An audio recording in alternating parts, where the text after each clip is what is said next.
Today we are making some puppet rods with my puppet sister, Katherine Hannaford, and we've got all of these bits and bobs to make rods. So Katherine, can you please talk us through what we will need to make these puppet rods today?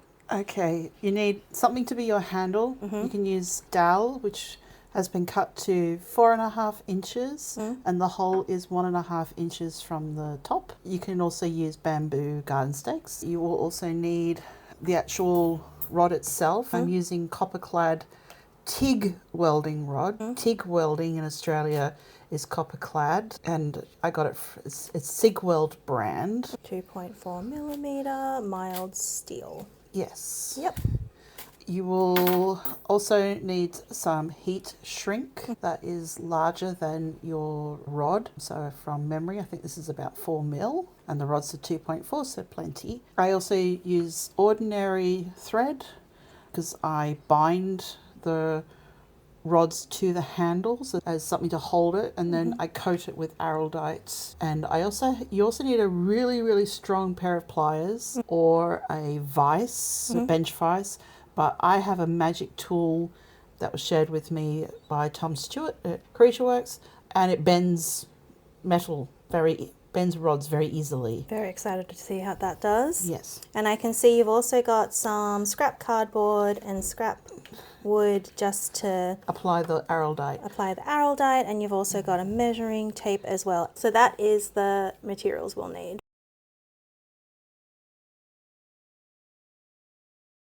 We're going to get started. And it looks like one of these copper-clad welding rods is going to be enough to make 2 rods, yes. 2 standard rods. So the first thing I do is I find out how long it is. Yep. 91.5. So now you have to do math. So that'll be 45 is half of 90, 45.5 is 91. So about there. Could you just go to the end and then fold it in half? And then find, so like just... Oh yes, you could do that. Yeah, and then just fold it in half, and then you'd know what the... Because I'm not too great at the whole mathing thing, but I can fold. What does it say there? 45.5. 45.5. So great. I did mental arithmetic, you did... I did the practical arithmetic. Okay, so the other thing you also will need is something to cut. Something really strong to cut, either a rotary tool, but I like to go with the good old bolt cutters. Oh, hello. Okay. Bolt cutters. So 45.5 is about there. Do you need a pen, or are you're just going to do the whole eyeball-y thing? Oh, the whole eyeball-y thing works. Okay. I'm just going to hold it. Great. So these rods that we're making today... Oh, didn't quite get it in half. Okay, that's all right. It's not an exact science. The rods that we're making today are, rather than the television style where the puppet is above the head and the rod needs to be really long, it's more just like live stage show, so just not too long. Yes. Okay, so the first step is to just cut these lengths.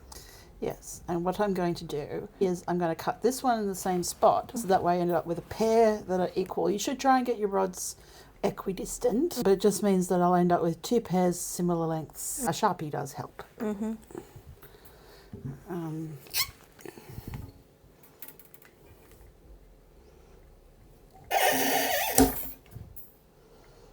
So satisfying. ASMR. Puppet making ASMR.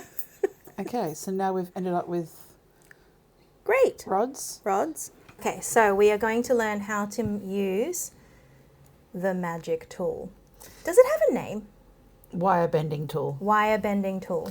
It's used by electricians because it also has like all these hex nut sizes. You can see this is like a hexagon.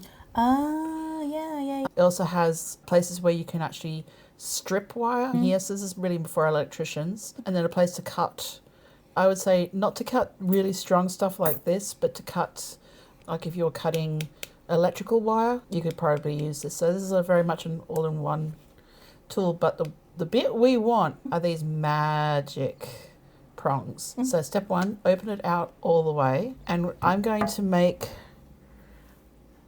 either a flag or a number 7 shape, depending on what my puppeteer wants. So let's see, what would you suggest for a general rod that can be removable? Oh, for removable, flag. Flag is the most traditional. So maybe we'll start with the flag, because that's also what we can demonstrate nicely with this tool. Okay. So We'll start with the flag. So with the pliers open, put your wire in between everything, and depending on the size of the flag, if you want something that is about 2.5 centimeter square flag, push it all the way up to the bend length is between that peg and the end. So you sort of estimate that's about 1 inch. Yep. You want to get your hand pretty far down the bottom, but you got to be between all the pegs. Push it up to there and then close. Ooh, look at that. So satisfying. Reopen, push it up to that top of that. So I'm looking for the top of this bracket here. Also try and keep your bend sort of flat to the shape. Nice. Look at that. Push it up again and this will close it. Wow. Wow. That's magic, that. So that is your standard flag shape rod, top of the rod anyway. Yes. Then we take our heat shrink, and what you're looking for is for the heat shrink to come a little bit up inside the flag. Yep, yep. So you don't end up with any copper being showing up, or even if you've got like a silver rod, silver coloured, you don't want any of that to catch the light or anything. So you want that black to come up a little bit, so it's definitely black all the way into the hand. And you want to leave exposed about 1 centimetre. I'm going to give you my white marker this time if you want a white one. Ooh, fancy. So you just need a pair of scissors.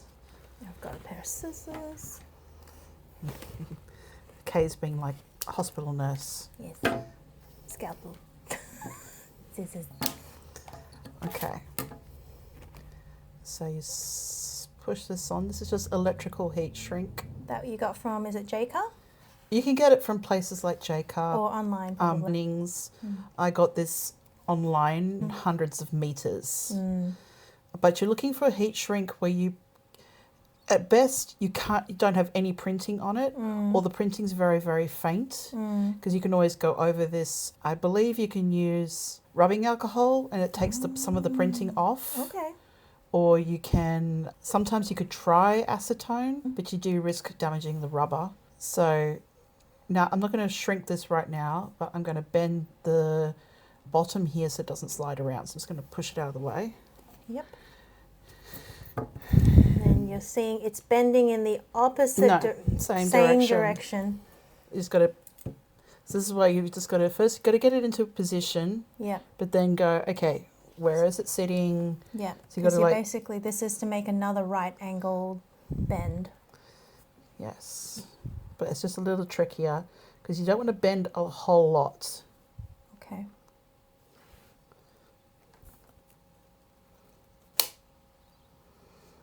Okay.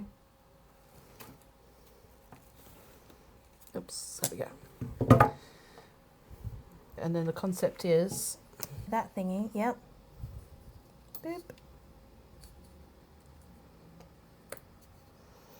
If you get any rods sticking out, you can sand it down with a rotary tool, but we got lucky this time in that it's just right.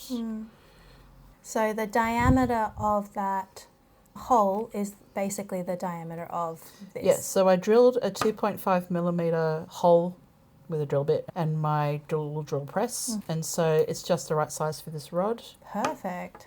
Now we take our thread. And this is just regular... This is regular ordinary thread. Now, It is going to get coated in Araldite, so you don't have to worry. It doesn't have to be button thread or anything. It's just whatever thread you got lying around. Now, this is a trick I've learnt, that you can tie on the rod. So I've just made the knots. I've just made a loop, quite a long loop. Yep, I can see that, yep. Okay, so made a long loop. I'm going to put the top of the loop parallel with the top. I'm going to have to cover it with my finger to hold it down. But then I've got a long tail sitting out. Yes, I can see, yep. And then I'm just going to wrap. Nothing fancy, just straight up, wrap around. And you want to do wrap around up and down a couple of times. Now, the reason I was taught this method by BJ Geyer, in that because it's very strong, but also it's very easy to cut off and replace should the rod break. And it also means that you don't have any, because some puppeteers prefer to wrap their rods with gaffer tapes and things, but then it leaves a residue. This also, I've had teenagers use my puppets in my school for years on my prototypes, and they are yet to break the rod at this point where it's being attached. So they it's break very strong. It breaks higher up, or it breaks out of the hand of the puppet. Now on your last wrap, you want to come up and you're heading towards this loop. So we'll cut our thread. I'm going to now tuck. I'm going to put this into that loop. So I just want to stick it up. So thread it through. This is a very neat way.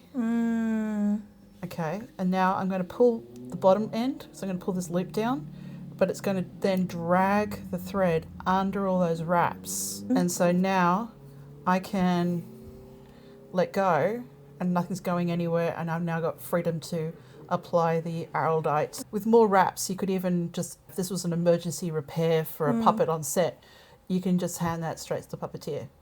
That's great. It's got a little bit of wobble, but it could, if with more wraps and being tighter, you could make a very fast repair and just hand it to the puppeteer, fix it later.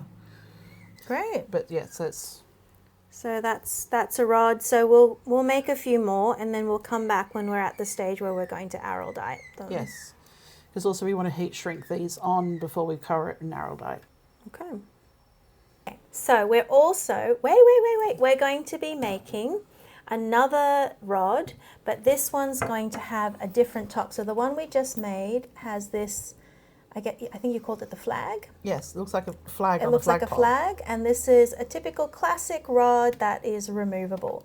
The next one we're going to do is, did you call it the 7 or? It looks like a number 7. It looks like a number 7, and it's more of a permanent rod that you can permanently fix into a puppet. You can wire it into a hand, you can glue it, but it's just different. Now, how is this different from what we did on the previous? So where are you going to put it this time? So you're putting it in the same spot. Yep. So you have the tool fully open, you put it in the same spot, but instead of closing it all the way, you're going to come to half, which will bend this about 45 degrees. Okay.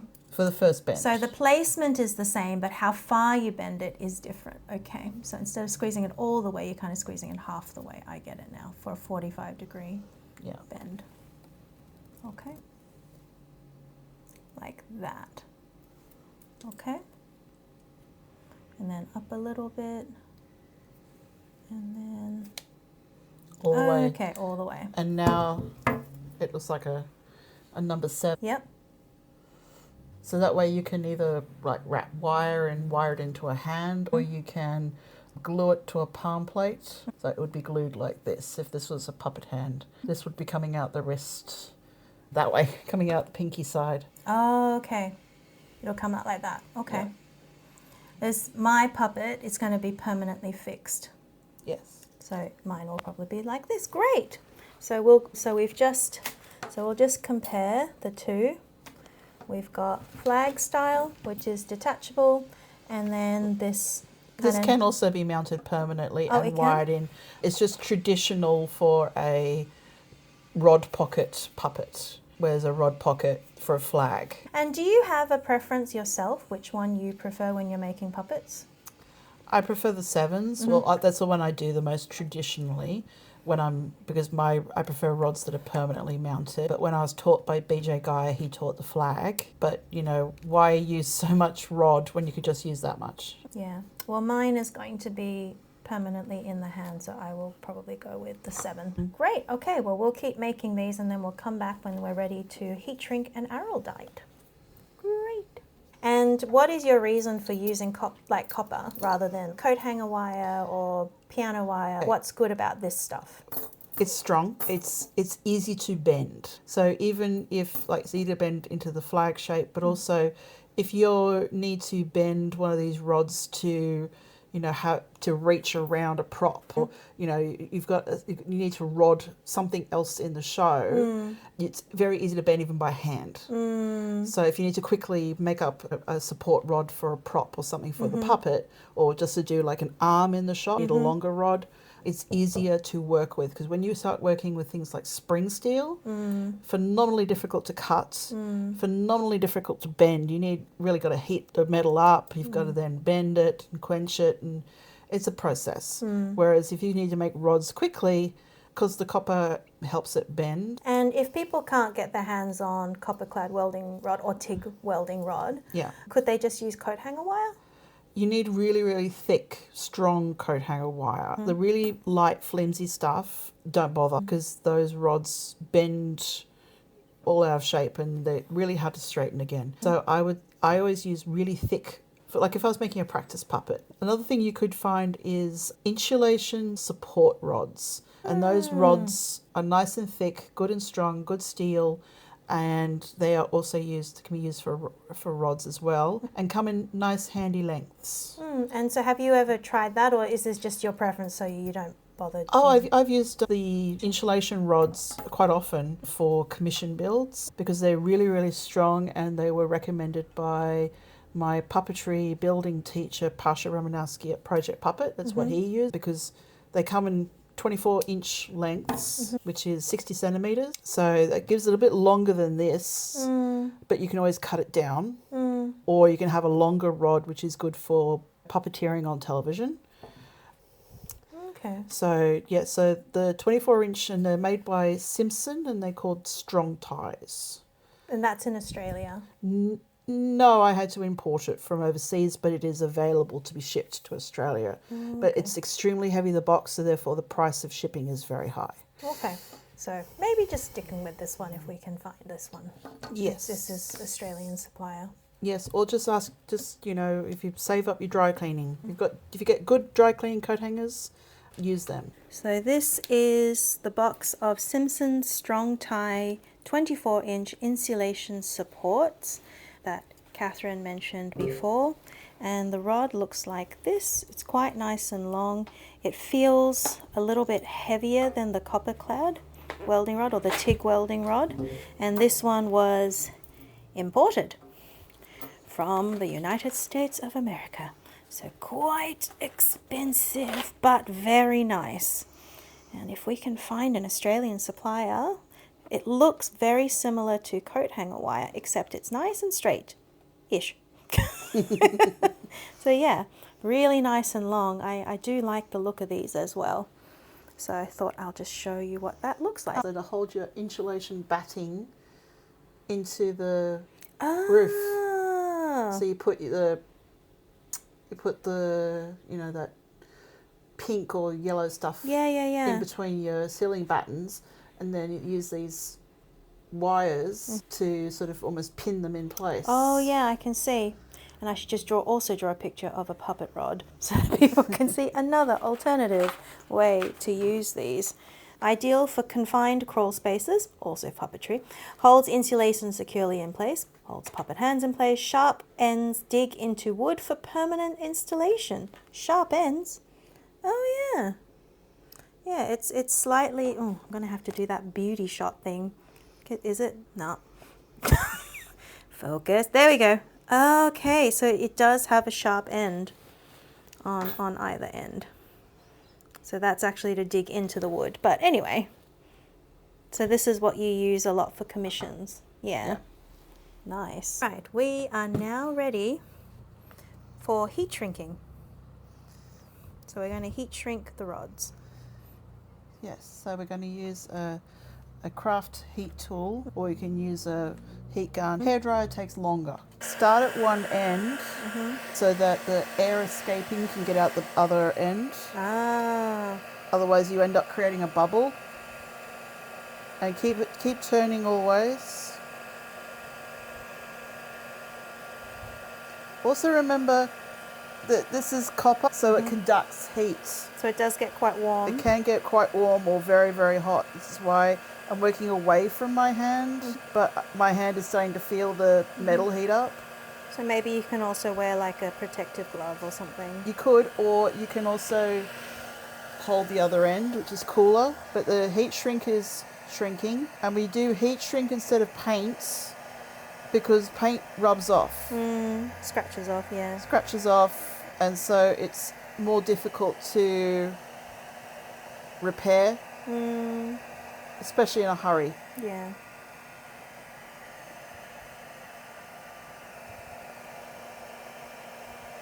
So I try to be methodical and even, because you don't want lumps and bumps. And just going from one end to the other end. Yes, because you want the hair to heat to escape out the end.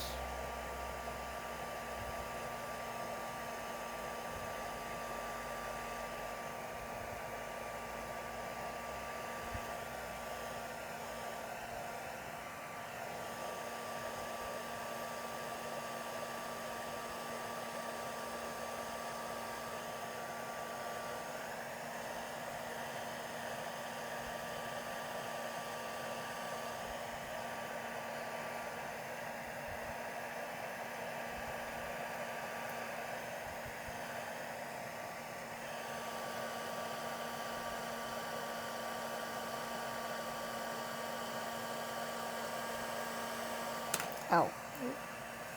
So that's what I mean by the rod got hot. So that's one done. Great. Okay.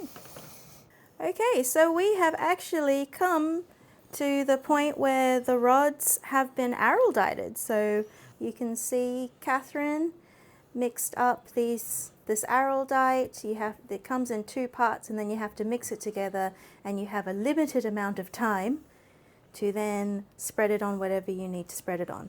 And so, Katherine, would you say you've just liberally spread it over the thread and the rods? Yes, you want to push it into the threads, but particularly even like under the threads, and give it a really good, generous coating. I used the 24-hour setting because it is a stronger strength. It's a high strength Araldite. So not the 5-minute one. You use the 24-hour one. I use the 24-hour one because that's the one I currently have on the go. So you've got a longer working time. It just takes longer to set. But yeah, it's otherwise it's known as epoxy resin, epoxy glue, because it's two parts. And so then I just broke a large paddle pop stick in half as a spatula, but also as a stirring stick. So you really mix the Araldite up really, really well. If you're using the 5-minute, you've got to work fast and also in small batches. And then you smear it onto the string and also a little bit onto the wood and really, really press it in and really work it in on all sides. And then I just use that box to let them cure without touching each other. So we'll just leave this for 24 hours-ish. Yeah. Great. And then once we've done that, they're done. Yes, and it's up to like individual puppeteers if they then wrap the handles themselves in like grip tape or whatever their preferences are. But that's just the basic rod for a rodded puppet. Yeah, that's great. Yeah, in the past I've used like a grip tape that tennis players use to go over. I've also used just electrical tape for a smoother finish. I also know puppeteers who like to wrap it in like a black marine string. I'll have to find the proper name for it. And they like to wrap it over so that there's a grip to the rods. So yeah, but all in all, this is where we're at. So these rods, once they've cured, will be ready to put in the puppets. Yay! Thank you, Catherine. Yay.